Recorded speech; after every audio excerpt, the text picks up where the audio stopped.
Welcome to Disturbing the Priest. Today I'm joined by a very special guest, Howard H. Smith, singer, comedian, podcaster, talking bollocks, Acid Rain, legendary UK thrash metal band, back with a new album.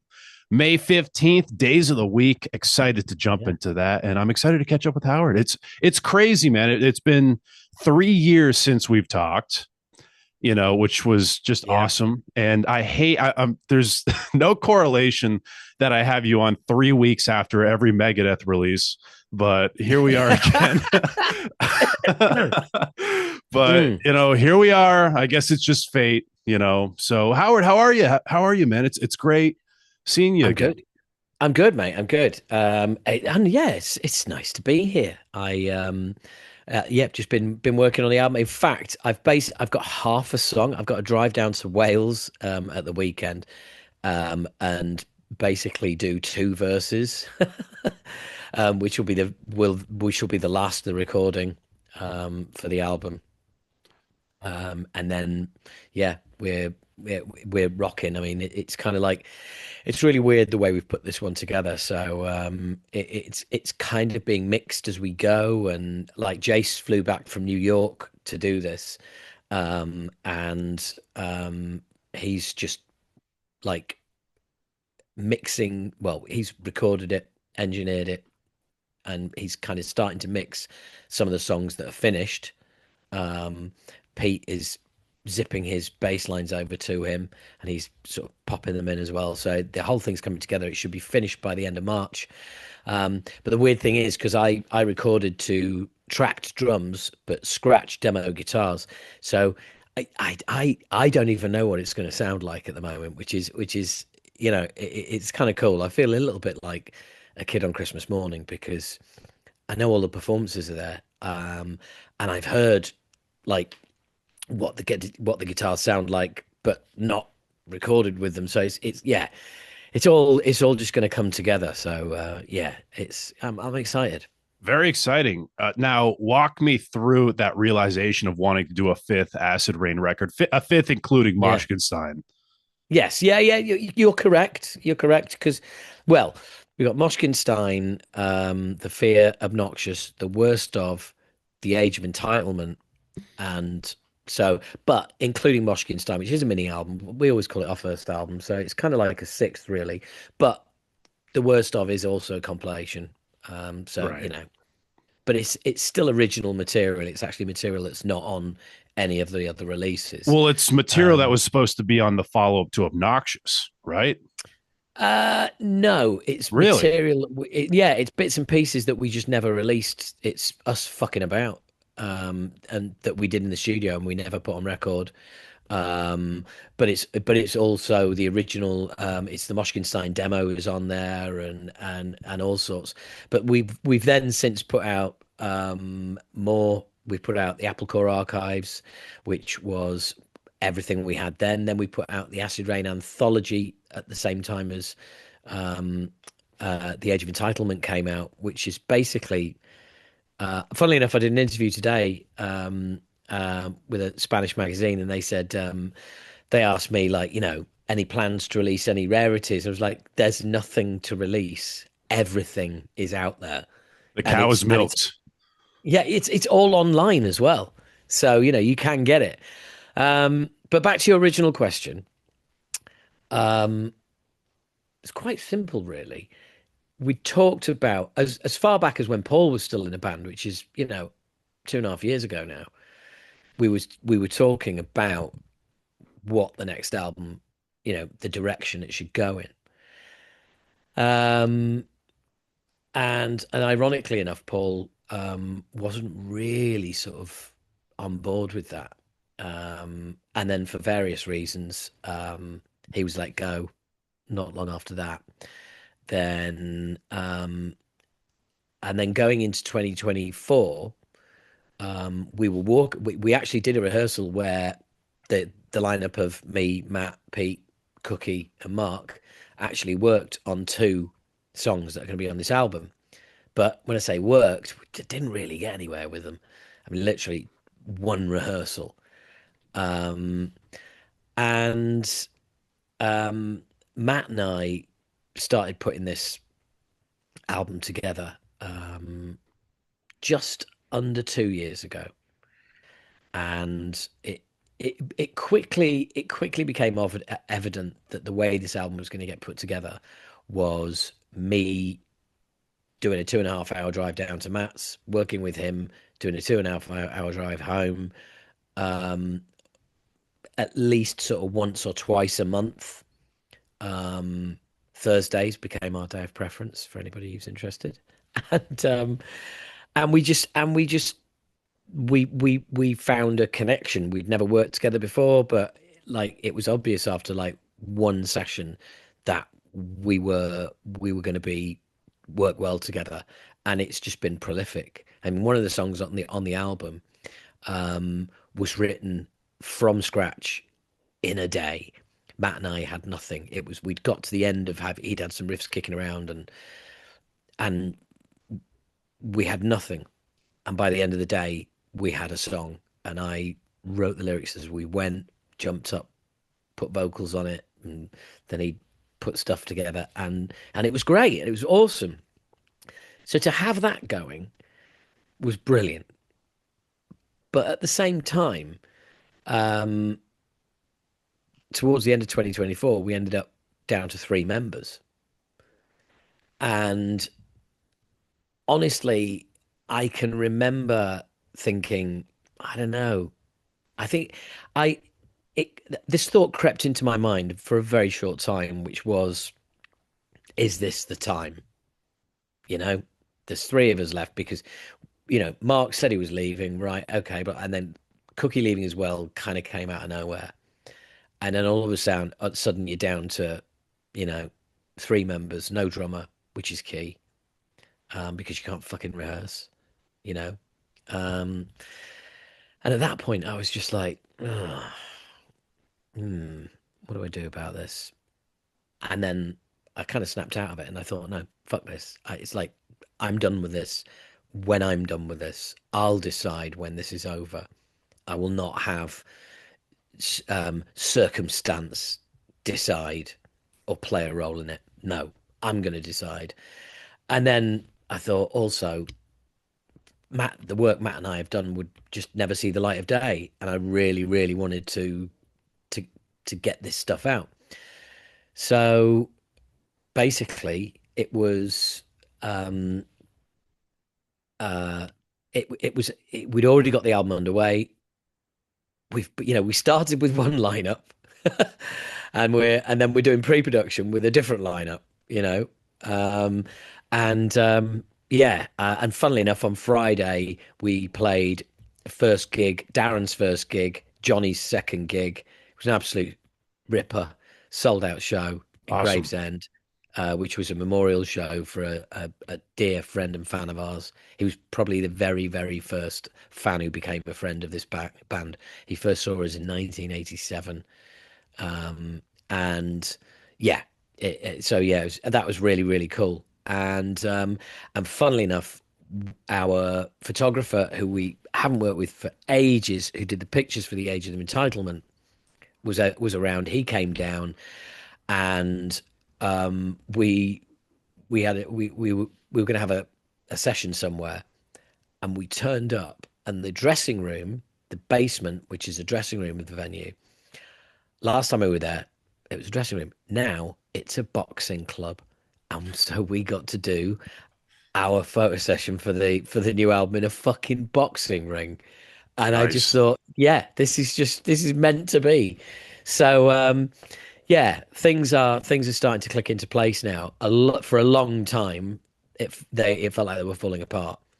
But yeah, it's. I just really want to get this album out, and I really want people to hear it, because I don't think it's what people think it's going to be. I'm very excited. I'm glad things did work out, and I feel like that's very in line with Acid Rain. Lineups do change, come and go, and I'm glad you guys figured it out. Now, I know the last record dealt with a lot of mental health lyrically. Yeah. Does this kind of follow that? Is this kind of like a sequel to that record in terms of We, lyrics, I or do mean, you go in a different direction for inspiration? Well, there is a song on this album that is almost it uh, is a relative. I wouldn't say a follow up, but a very close relative of a song from The Fear. So it's almost like an updated version of Blind Aggression, which is about just full on balls out racism. We live in more complicated times now, and racism, entitlement, whatever, or everything can get kind of it all just seems to have been mixed up and turned into something else. And so so there's a track on there that kind of moves on from Blind Aggression called Blind Lies, um, and still covers some of the topics that are still around today since the album came out in 1989, which is no surprise because, to be honest with you, if religion's still around after all these years, fucking, racism and, everything else that goes along with it will always be around Right. because we're fucking animals. It's as simple as that. We may have consciousness, we may have created cities and all the rest, but we're just still fucking animals. So yeah, the big topics will always be the big topics as long as there's human beings on this planet. I'm not saying it's right or wrong. I'm just saying it's the way it is.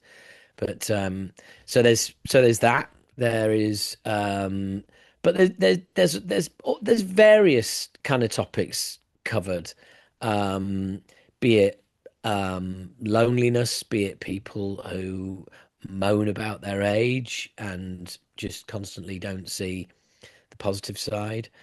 There is Days of the Week. The album's called Days of the Week, as in Daze of the Week.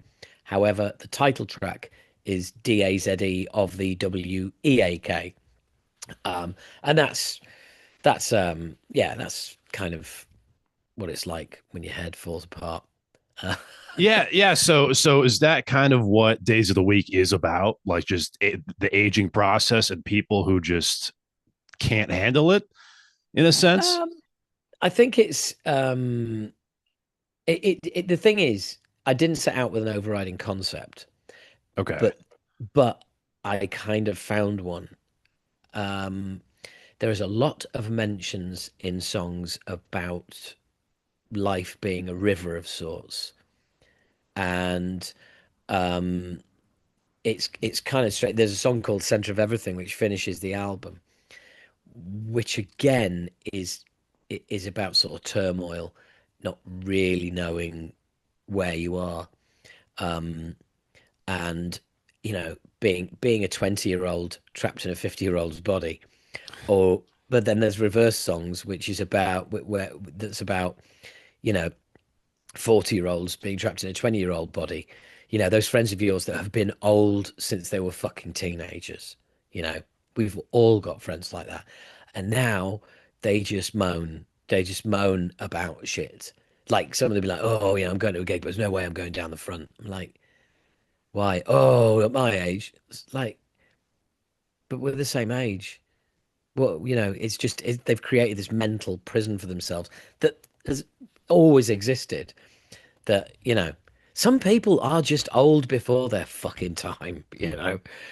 So yeah, there's various kind of subjects covered, from mental health to people fucking you over, to loneliness, to depression, to um, racism and exclusion, um, and everything, and all the joyous subjects in between.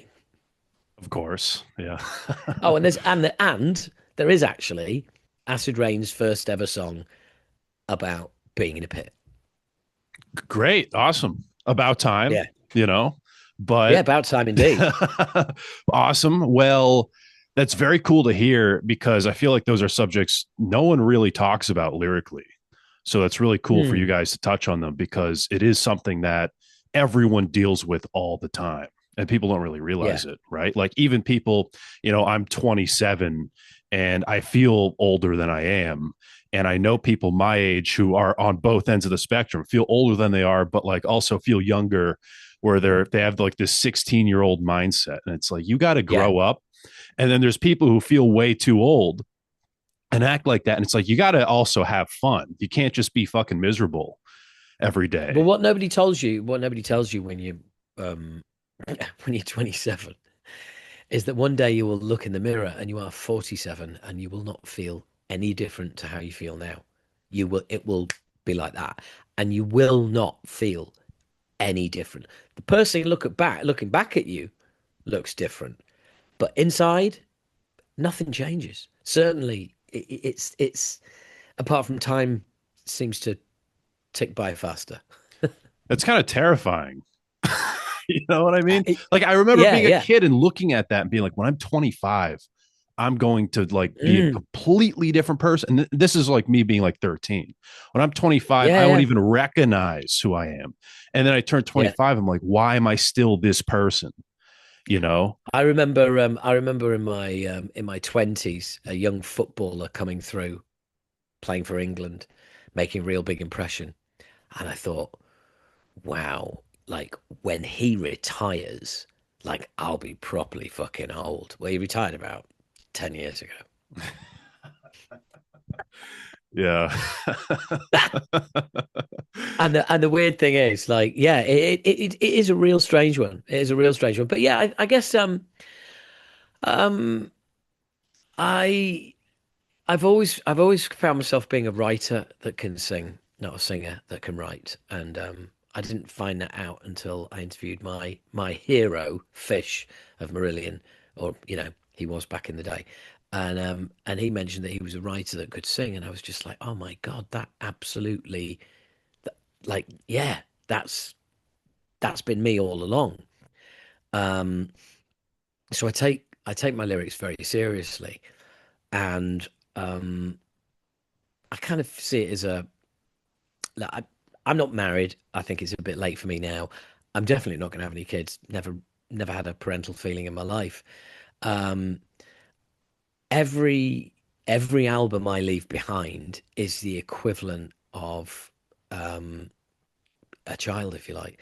It's my mark. It's what I'm leaving behind. It's my kind of, Legacy, well, right? yeah, it's my legacy. I was around. Here's the proof.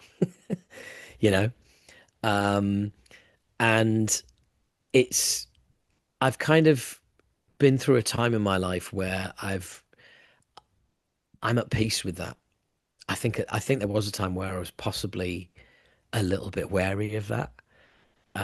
Like quick, shit out a kid with someone, quick, and then um, and then quickly realised that I didn't want to. um, You already and, have and and children. You have five of them, you know? yeah, well, I mean, I don't want to overstate it. I mean, don't get me wrong. When I was fucking 18 recording Moshkinstein, I wasn't thinking, this is my child. You know, it's. Sure. I Yeah. didn't even think it when I was recording The Age of Entitlement, but in those intervening sort of 6 7 years, it's kind of hit me that yeah, this is kind of like these are my kids, and I don't really want to sound like all arty about it. Oh yes, each work is like a child. I don't mean it in that sense. I mean it in the very real sense of it will outlive me. There you go. That's it. That's what I mean. In like a Uh, metaphorical sense almost. Like I know what you mean. And that's something that I think about with a lot of bands too, where it's like Acid Rain will live forever. You know, like your name will always exist. It's never going to die. Like a lot of people have that belief where your second death is when people forget your name. There's no yeah, one alive who knows who you are. And I yeah. feel like with Acid Rain and with you, not to get super deep here, but it kind of immortalizes you in a sense because I Uh, feel like acid hold on, I feel like okay. Acid Rain, you know, and your wave and the whole like UK thrash thing, I don't see that ever going away unless there's like a nuclear apocalypse and someone fought, like dust off, you know, what is this, the fear, you know? But you know, say if society does continue and does not collapse. I do think that, because I think Acid Rain and the UK thrash scene, especially, like, you guys are 100% a big four, or as you said last episode, a microscopic four on the episode. But I call you guys, a big four of thrash in the UK. And I don't see, I feel like metalheads going forward, like, again, like I was born after you guys broke up, you know what I mean? And I Yeah. still clung to the records and was like, I got to get into this. These guys are great. And I don't see that really going away. I don't see bands like you guys, Zentrix, Onslaught. I feel like you guys will be preserved in that like initial wave of thrash, not to. It's again, I don't think it's something I'd thought of before, but I suppose you're right. And I don't know. Immortality is not something I've ever really considered. Um, but Who needs kids when you're a it, god? yeah, yeah, exactly. Yeah, But well, this is just like looking at it very deep. Of course, like I yeah. know No, what you no, I mean, know. where it's like you could die and be like, well, I did something, Yes. Yes. Genuinely, if I got a cancer diagnosis tomorrow that said you've got 6 months to live, I'd be like, well, I'd be gutted, but I'd think, oh, at least we're getting a new album out. The reviews better be good. I know what I'll do. I'll tell everybody that I've got a terminal illness and make sure those reviews are good. Um, You get a Grammy, you're. yeah, absolutely. I would milk it for or every fucking ounce that I could. Yeah. I've got 6 months to live. Yeah. So what do you think to the album then? A 10 out of 10, best thing Yeah, ever. yeah. But Uh, no, I would be obviously I'd be gutted, but I would be kind of yeah. I'm cool with it. I'm cool with that. I'm cool with what I've done.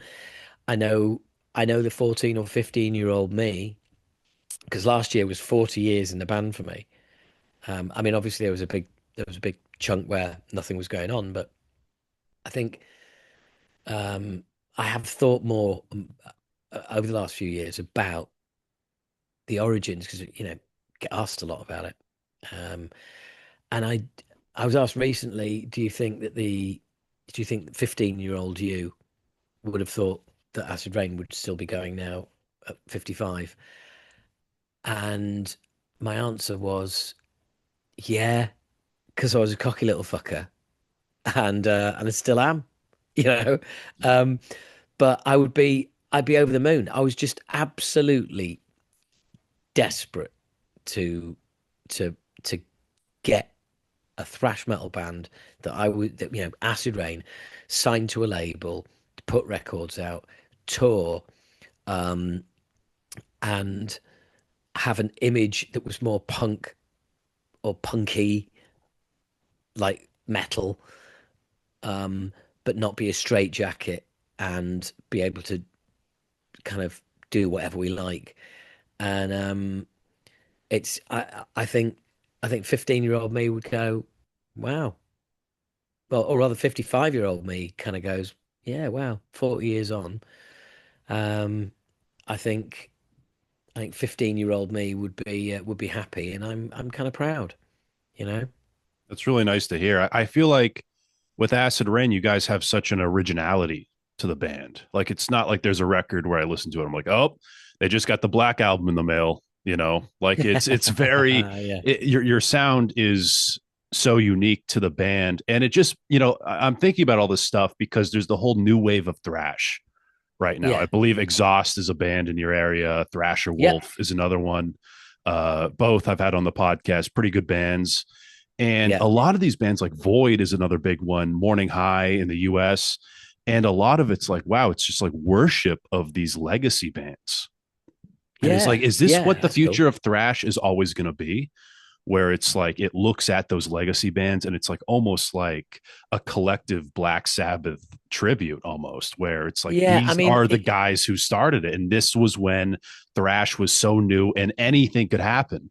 Well, like there was so much area to explore. And I feel like so many bands currently are worshiping the wave of thrash that you guys were in. I agree, and I think that's a shame, and I think they need to they need to be the next wave, because the next wave is not another wave of what's been. I mean, to go all the way back to Moshkin's time, released in 1988, a song on there called Motherly Love has a 1.5 minute keyboard and drum section. He's Got the holding up the problem. album as we Yes, speak, I kids. actually just got it at a record store. I saw. Cool. I'm like, how the hell did that get Nice. across the Nice. pond? 30 years No, later. that But that that should be on Combat, actually. That was released in the States. Or is it yes, you're right. It is on Combat. Yeah, Awesome? You got the original, not the reissue. Good. in Shrink, of course. I'm a Of devoted course. fan. All right, but anyway, Cool. not to Well, derail you there. no, no, no, not at all. So yeah, I mean, Motherly Love has got a 1.5 minute keyboard and drum break. Well, I can't think of a thrash album that has come out in the last however many years where a thrash band has gone, hey, let's go guitar and keyboards for like a minute and a half. No, not happening. But we did it back in 1988. There's timbales on Humanoia, timbale steel drums. Right. Um, there's narration on Thoughtful Sleep, on Obnoxious. We we kind of like we didn't see being a thrash band as a band that um had to obey any kind of order, because we were writing the script as we went, because there was nobody before us. Um, and I just kind of feel that, yeah, it's kind of like everything feels a bit safe. Now, I am gonna mention the Last Testament album, which Parabellum. yeah, which I liked. Awesome opening track. Sounds good. There is one particular song, I can't remember, the second single, which I just love. It reminds me of a proper old school Testament song, which is great. Um, but it's a prime example of, it's what people want. People want Testament from Testament. I get that. Um, and people want Acid Rain from Acid Rain, and that's what they're going to get. But new bands, it's just kind of like, look, if you want to take a bit of Testament and you want to take a bit of Acid Rain and you want to take a bit of Voivod and you want to take a bit of Sacred Reich and you want to take a bit of DRI, mix it together and get your own fucking sound. I don't want to listen to that bit's DRI, that bit is Testament, that bit's Acid Rain. That's not how it works. You take, you know, why are Metallica the biggest metal band in the world and Diamond Head are fucking meaningless? Because Metallica took their influences and created the sound that is Metallica. That's why I don't particularly like recent Metallica, because all of a sudden they've come full circle and now you can hear the influences, which is disappointing.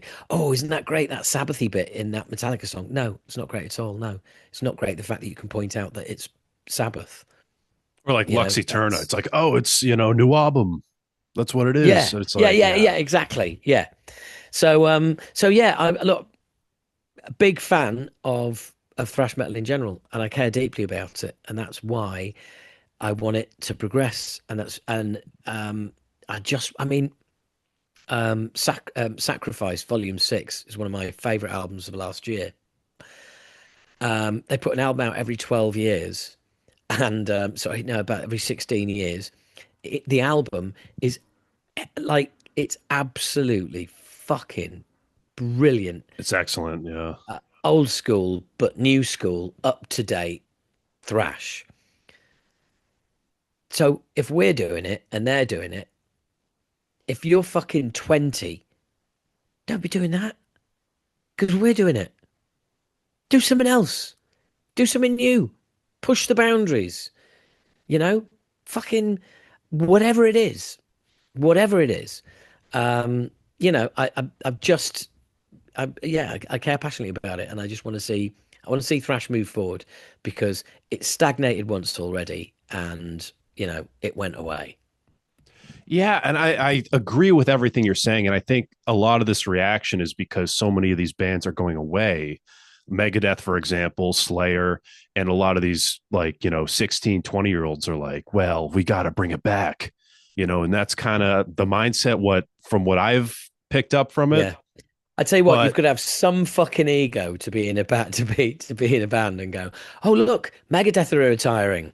Well, there's room for us then. We'll just we'll step just aside, pop in rust in here. peace. Yeah.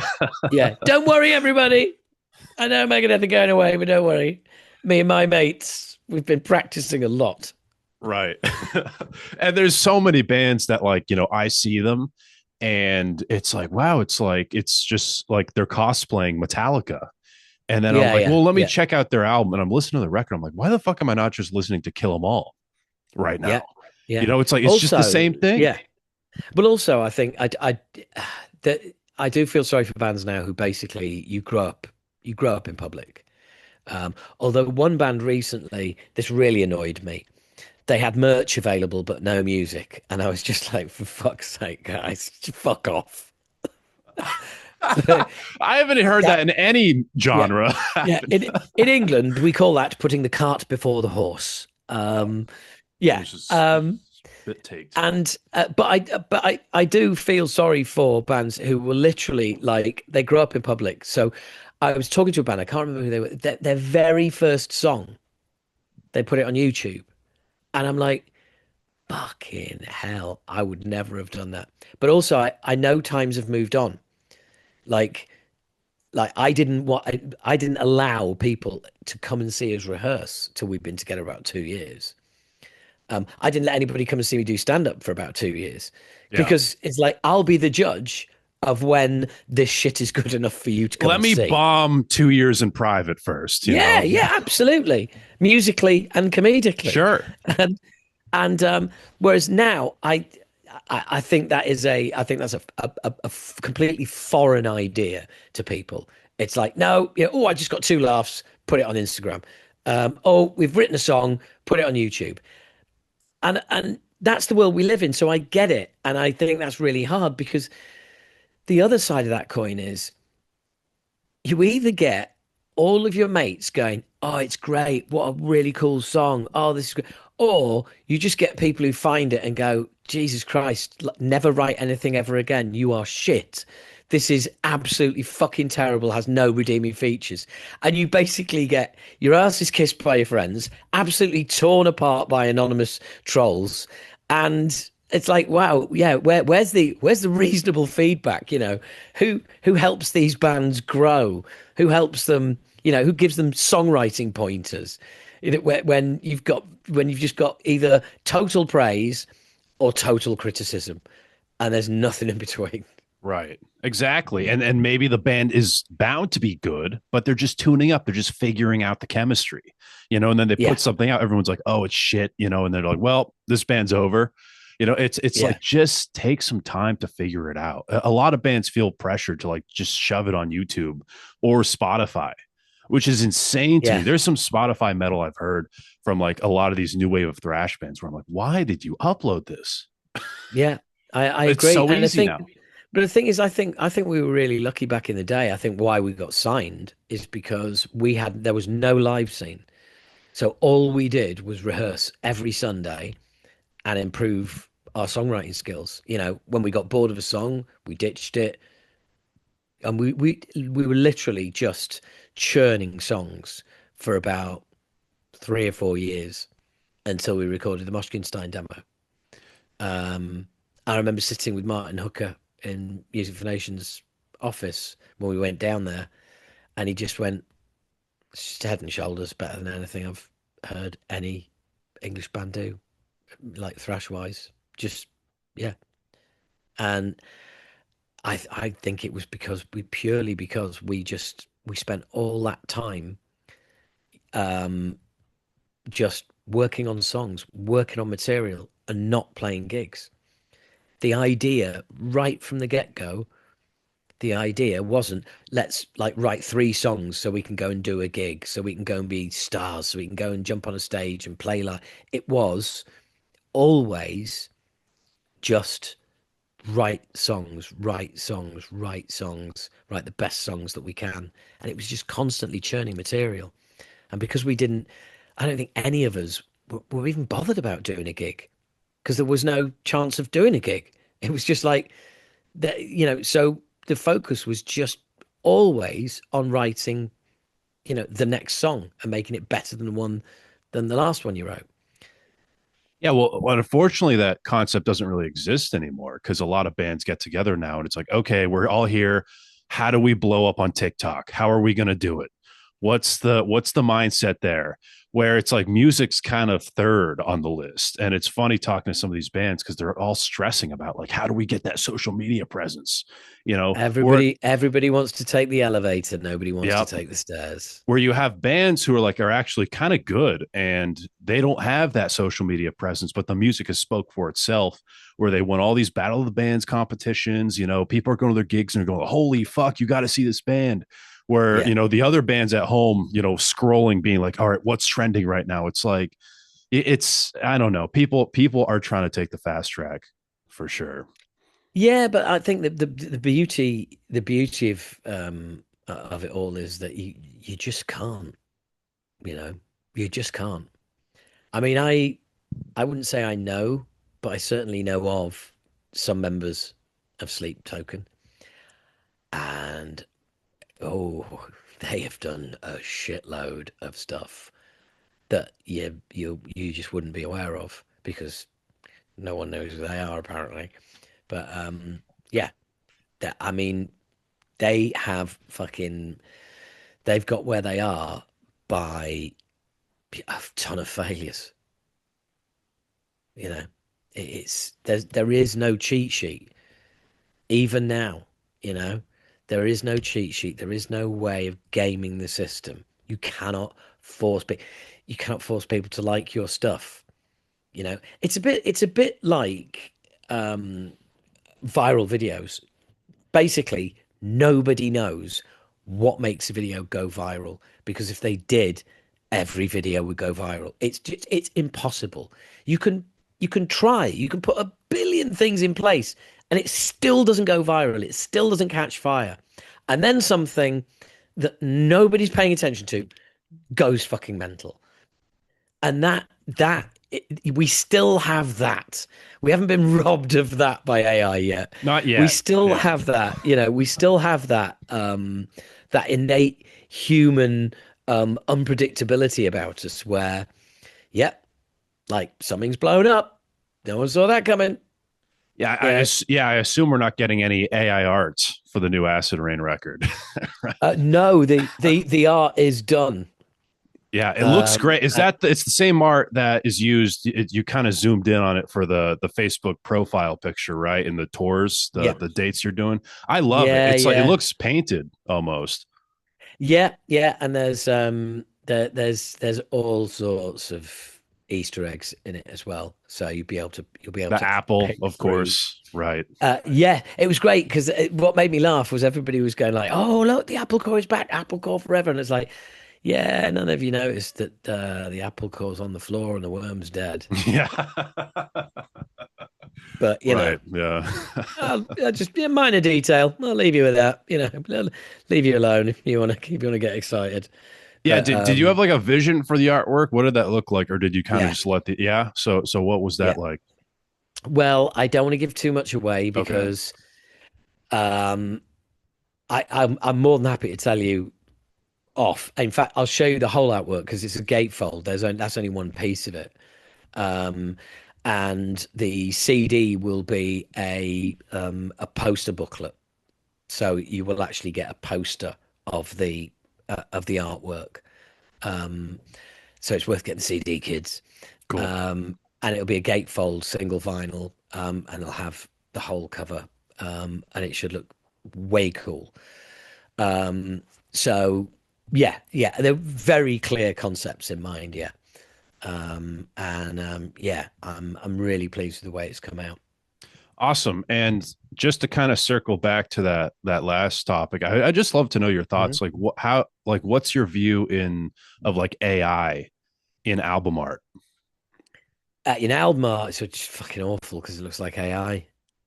It really does. It always makes me laugh that people posting AI videos all over Facebook all of the time, and I just think like, yeah, like AI is impressive, you are not, right? Like, what, Right. what do you want? A fucking medal for using AI? It's called artificial intelligence, and you used. I mean, you literally gave it some pointers. It's like basically showing off a cake and going, right, look, hey, look at this cake I made. It's like, did you make it though, or did you just bring it home from the supermarket and stick it on a plate? Because like, there's a big fucking difference. Yeah, it's like imagine being so bad at making art you can't even generate it. It's like Yeah, that. So there's so many people on Facebook, especially, where it's like, oh my god. but I did see Tim Minchin recently, and I saw him live. We weren't chatting over coffee, and he made the point that he said he said AI is just going to drive people here to live because if if somebody if their first experience of music or poetry or whatever is AI, great, but they're a human being and they will latch on to music. And ultimately, once you've got to see it live, you want to go and experience it, and that means going to see artists, and that is going to send people running into our arms, which I think is an incredibly positive way of looking at it. Um, but yeah, I kind of like it. Yeah, well, that's the appeal to art. If you have a conscience, right? Like human Mm. expression. That's the appeal, Yeah, expression. Where AI kind of actually, just takes everything, right, and just well, puts it in a blender. to follow up on what you asked about artwork, Yeah. I think a bigger crime, and I've seen quite a few of them just recently by a certain band, AI videos. Uh-oh. It's like, oh dear. I saw one, and it's like a ship at sea and pirates and some sorts of creature coming out of the sea, and I was just like, this is fucking shit. I've seen that. This I'm is trying to remember what that is. Yeah. I yeah, I don't want to say. That's fair. That's very fair.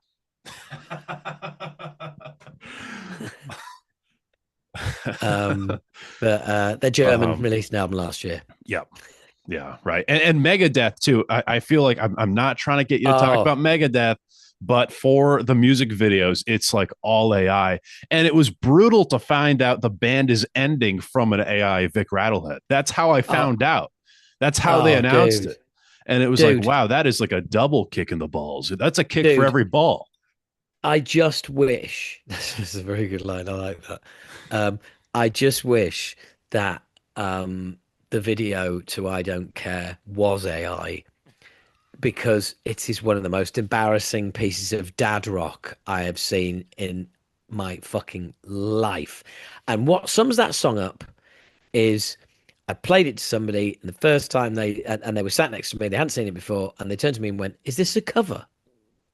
And I thought, there you go. That, yes, it sounds like a cover. It's like one riff recycled, 13 solos, the end. Fucking terrible. And the video was just cringe, or at least I thought it was cringe. And then Let There Be Shred came along, and I just all of a sudden I'm starting to think, fucking hell. Remember when they released Tipping Point? That doesn't seem so bad anymore. That seems like yeah, okay, fine. Do you know what? I'm re-reviewing Tipping Point. It's pretty good. It's not bad. But because what came after that was just fucking dross. Yeah. Yeah, and it's funny because I watch your videos with Old Head where you kind of like review records and you talk about the records. And I We've remember got when we one coming out talked, about Megadeth. and I'm looking forward to that. I remember when you were on the podcast, and that's like when The Sick, the Dying, the Dead just came out. And I remember the Yeah, shit you were saying about that, and like also Police Truck, where that was them doing punk, and that yeah. stuck. That really stuck with me. And then I remember hearing this song, and I was like, Howard's going to be pissed because that was, Very. and hearing Dave talk about it, where he's like, we just wanted to write a punk song, but I love how his version of a punk song is like, I don't care if I shit my pants, and that's like the whole Yes. song. Like, I don't care if you tell on me, like just Yes. like Hey, and by the way, in case you didn't notice, I got red hair. Don't mess with the red. Just fuck off. like it's the same guy who wrote the lyrics to like Holy Wars, and those early Megadeth records. Do you It's like mean it that? You just mean the feels like guy who such once a had the de-evolution. guy who once had opinions?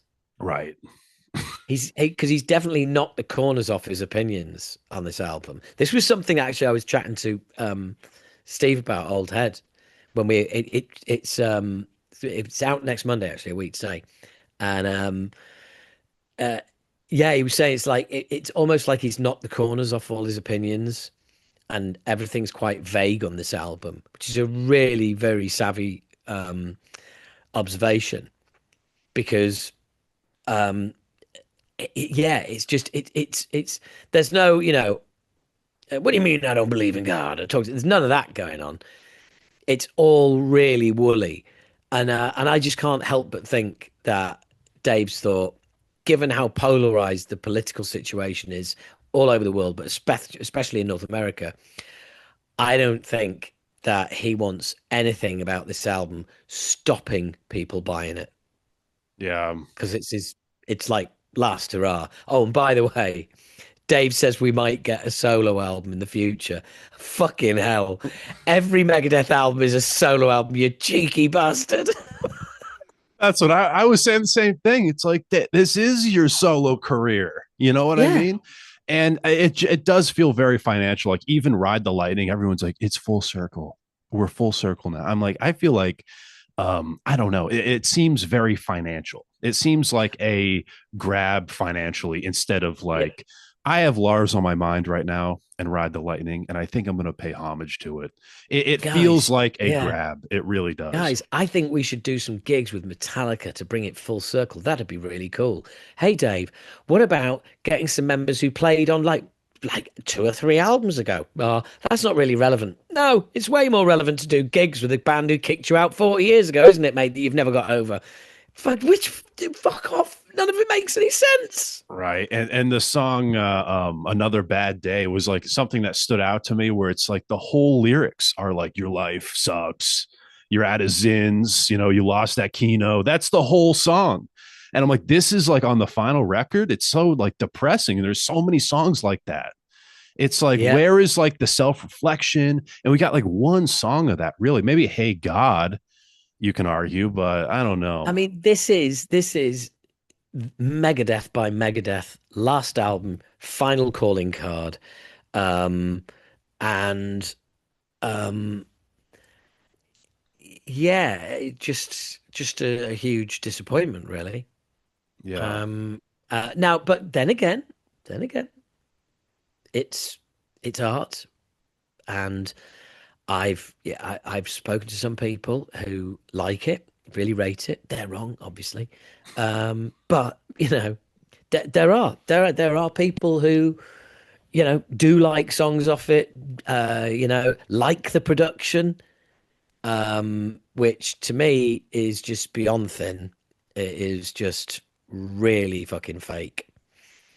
And actually, to go back with something we were saying earlier,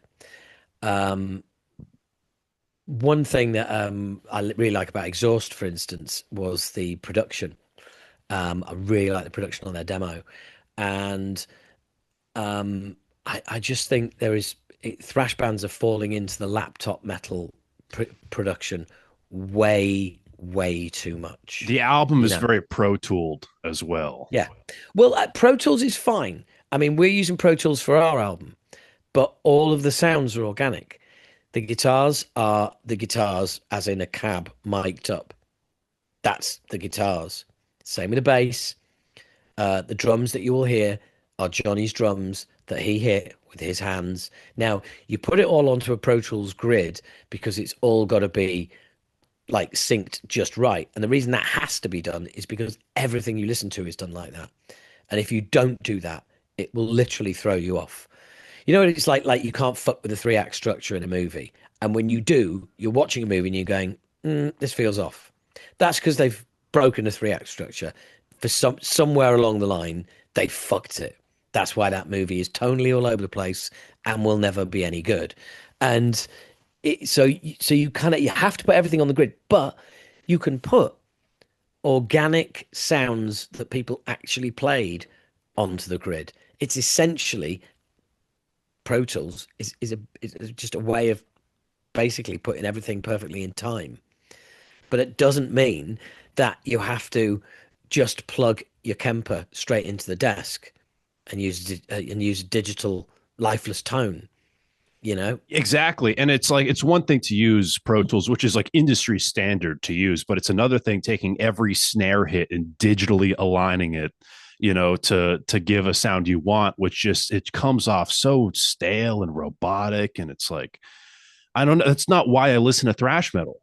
It's supposed Yeah, to be raw sounding. Like that's the whole point. I don't know. It's not, you're not Dream Theater, yeah, you no, know? I agree. I agree to a certain extent, Okay. but ultimately, once you start using Pro Tools, you do actually have to pay that kind of attention to it, and you do have to make it absolutely spot on.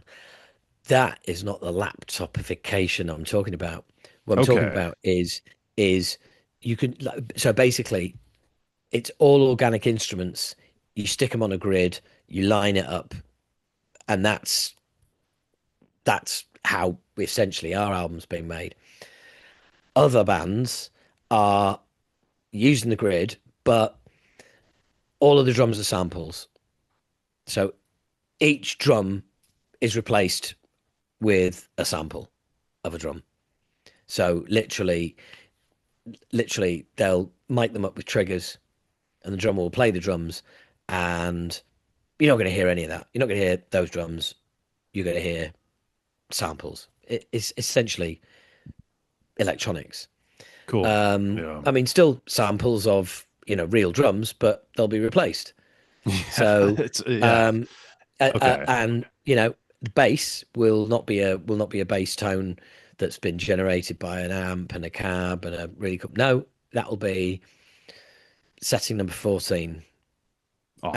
and Yeah. and this Great. and the same with you know same with playing using profiles, digital profiles to play your guitars. It's And you know what's yeah, great about that is now you can have an AI singer. So yeah, now well, you don't even exactly, have to have yeah, humans. yeah, and so that's my problem. And now it's a lot quicker.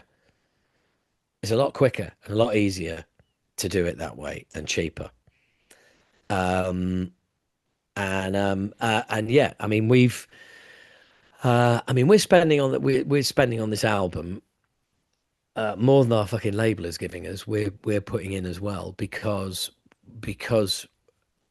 I mean we're spending on this album probably more than a good few bands who uh, you've really fucking heard of have spent on their album because we want it to sound a certain way.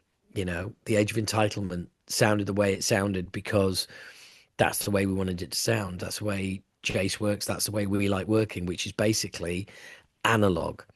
Everything is analog, and then it's put into Pro Tools as an editing function, which is all Pro Tools should be. Instead of, so basically, what Pro Tools is doing is just importing a load of analog sounds, and that's why it will sound real and it'll sound live and like it's played by humans because it is. Cool. And it's just, Yeah. it's a lot easier. I mean, I mean, you don't even really need a studio um, if you're doing it the other way because you can literally record it at home, right? Record your guitar parts at home, send them to your producer, and he will reamp them that end. So you send them clean. He'll reamp them that end, and yeah, stick them over the triggered drums, and yeah, it just sounds, yeah. Just it sounds dead, sounds false, sounds digital, and Stale almost. Yeah. yeah, and I just think way too many thrash bands are going down that route. Way too many metal bands in general are just going down that route. It's a shame. Does this new record have the same kind of production as The Age of Entitlement? What was your like whole approach to production It there? it will be.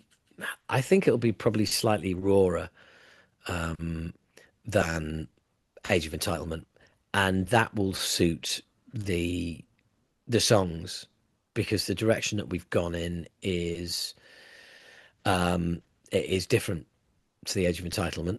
Big surprise. I mean, despite the fact that none of our albums have ever sounded the same, and we always go off and do something else, I'm sure a lot of people are going to think that the Age of Entitlement. Well, why would we mess with that particular dynamic? Well, yeah, we have, and so yeah, hmm, it's going to be different. It's going to sound different, and yeah, I mean, there's three long songs on this. It's 10 songs, all Acid Rain songs, no covers, no fucking about, just hit you between the eyes 10 times. Are we talking like kind of a 72 seasons hour and 20-minute record No, we're or talking the usual 45 10 minutes? minutes, 45 minutes, get Yep. in, get out. Awesome. Awesome. Well, Yeah, that's get in, get I'm out, and excited, fuck man. about. Right. I'm excited, man. I feel like every Acid Rain record stands out on its own and has like a different sound to it. And with everything you're telling me about this record, I'm really excited to hear how it comes out. And it's turning out to, from what I have gathered, be a very great record. And Cool. Well, I'm we'll excited to see. jump We'll into it. see. Okay. I mean, well, the thing is, the Age of Entitlement, it won't go down as well as the Age of Entitlement, and it couldn't because that was embracing Acid Rain being back for the first time in 24 years, and so it was a lovely surprise, and it was a lot better than a lot of people were expecting, and it ticks a lot of boxes for everybody. There was a horror movie song on there. There was a fun cover with Suzanne Vega, and it really did tick a lot of boxes. This has none of that. This has, you know, yeah. This is like, yeah. This is sort of like the ginger-headed stepchild of the Age of I Entitlement. don't think that devalues it though. Oh Like no, we I we don't. got that. I have that now with the last Well, record. It's like, okay, now I'm yeah. on to try something Well, else. I'm looking forward to. I personally, I think this is a 3 to 4 listen record before you actually realize what we've done. I Okay. think the first listen will be like, okay, right, they've done that. I need to listen to that again.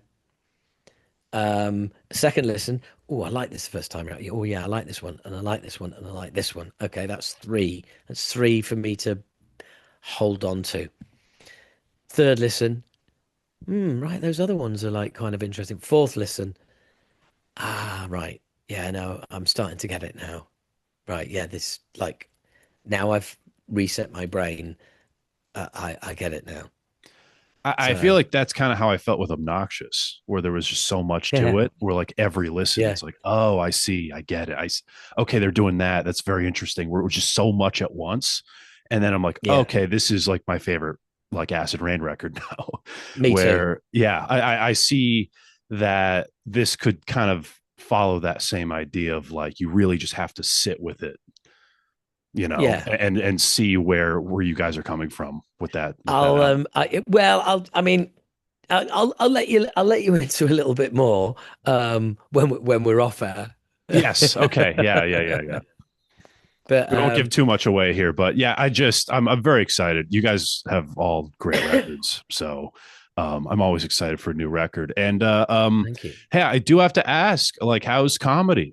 I feel like last episode we talked about it for like an hour, I and know, I know. Well, we didn't have an album coming out, that's for sure. right, Um, no, that is true. Comedy's good. Comedy's good. I'm doing a lot of MC work. But I'm also starting to do a few more sets recently. Um, I mean, I love stand up. I'm always going to be doing stand up. I've got a gig in my hometown, which is only the second time I've played that at my hometown, and I've been doing this for like 25 years. So that's going to be very cool. That's in March. Yeah, I love it. I love it. I really do. There's just since COVID, it's really taken a kicking, and yeah, there's just the volume of shows and everything else is around, but also my focus isn't what it once was. But having said that, I mean, I did a show last Wednesday, and I just had an absolute blast. I really did. And funnily enough, it was like shit money, but it was not far away. I hadn't done a gig for a while. I really wanted to do one, and the promoter was like I've got a lot of gigs in the area if you're any good. And I was just like, oh yeah, okay, whatever. So I opened, and it turns out I was the opening act at the opening night of this club, and I thought, you're getting me cheap, you fucking yeah, okay, fine. And then I came off, and he was just like, right, yeah, that was great. I've got like three or four other clubs. Can if I send you some dates, will you know? I'm like, yeah, cool, cool. Um, so yeah, I'm kind of doing a little bit more. Nice. But yeah, it's not taking a back seat. I've just basically let shows come to me. I haven't been out there like drumming up business or trying to get on bills or anything like that. I've just let it come to me while I've been busy, you know, with this album really. Yeah, of course, the new record and everything. It's like that's kind of the vocal point and the focus right now. I understand that. Now, in the future, do you ever see yourself putting anything out? Like I would love to in the future, like for myself as a comic. I used Disturbing the Priest, the podcast. I'd love to eventually put out like a self-produced special on that. Even if it's like a 10-minute set or something. Do you ever see Yeah. yourself putting something on like Patreon or just out on Talking Bollocks or something? Um, I don't know. Do you know what? I think it's more likely that I would put out my spoken word show, which is me talking for about an hour and three quarters, talking about my life in the business, the industry, the crazy shit that we got up to back in the day, all of the kind of the whole kit and caboodle. And funnily enough, that show is actually on the homepage of my Patreon site, which is available to purchase. I can't even remember how much it is. Um, but I'm more likely to do something like that. So to be honest, they're out there. I mean, I've got two or three videos of me doing that show. I've got one that's about 2 hours, and I love doing it. I absolutely love doing it. Um, it is just so much fun. You Because sent me one. It's a great. They're great. Yeah. thanks, man. Thank you. Well, I would say that is my absolute baby. That is my guilty pleasure because it's um it's stand up. Well, it's not stand up, so there is no pressure for gags. People are there for the stories. If they're funny, it's a bonus, which is great because at no point when I'm telling a story does your comic brain goes, oh, like they haven't they haven't laughed for a few minutes now. You know, better say something funny. That's just gone. That pressure of how the last gag went. Did that go down well? And just as you build, as you sort of edit yourself when you're doing a set, that's all just gone. And the audience too is not sitting there being like, "Oh, I can't wait to see the misdirection here in the story." They're Yeah, here to listen to the history. yeah, yeah, absolutely. They're just there for the stories. They've got no idea. And funnily enough, the biggest buzz for me, like the last show, had like three people come up to me and one person said, um, I really wanted to come tonight, but I didn't want to come on my own. These two have got no idea what thrash metal is, or what, or acid rain, or anything. And I was like, oh God, well, I said, well, thanks for coming and supporting her. And they were like, we fucking loved it. We thought it was great. We had a great time. To me, that is just like, wow, job done. If I can entertain people who have got no idea who like the names are in the stories, they got no idea of the musical, the musical references or any of that, and they still enjoy it, then yeah, that's yeah, I've got to be happy with that. I feel like that's a very punk thing to do. Also, there's so many punk frontmen who've done something. So, like Jello, for example, put out those I many suppose so, spoken yeah. word records. Maybe Yeah, not put something on CD or vinyl, but maybe like have a cover of it, put it on digital or something. Like I feel like yeah, fans would love to hear it. yeah. That's yeah. It's maybe an idea. I need one that's been well enough recorded, um, and then I definitely have to edit it as well. But yeah, that's it's not a bad idea. The thing is that I want to do this live show as much as possible, because ultimately it's like the Netflix special, isn't it? Once I release it, well, it's out there. I can't then go and do that show. And, you know, that show is my life, my story is my life. There isn't another life coming along with a load more stories. That's it. Yeah, So I kind of feel like I've got to really sort of ride the wheels off it that is before true. That is true. Because then it's before I like, can well, now, release it. yeah, Yeah, yeah, uh, because I'm not going to get booked to go and tell all those stories again. And also, the worst thing is, what would happen? You'd be telling a story, and people will turn up who've already listened to it or seen it, and they will not be able to stop themselves shouting out how the story ends, or you know what I mean. yeah. And then it's just like then it's just fucking cringe, you know.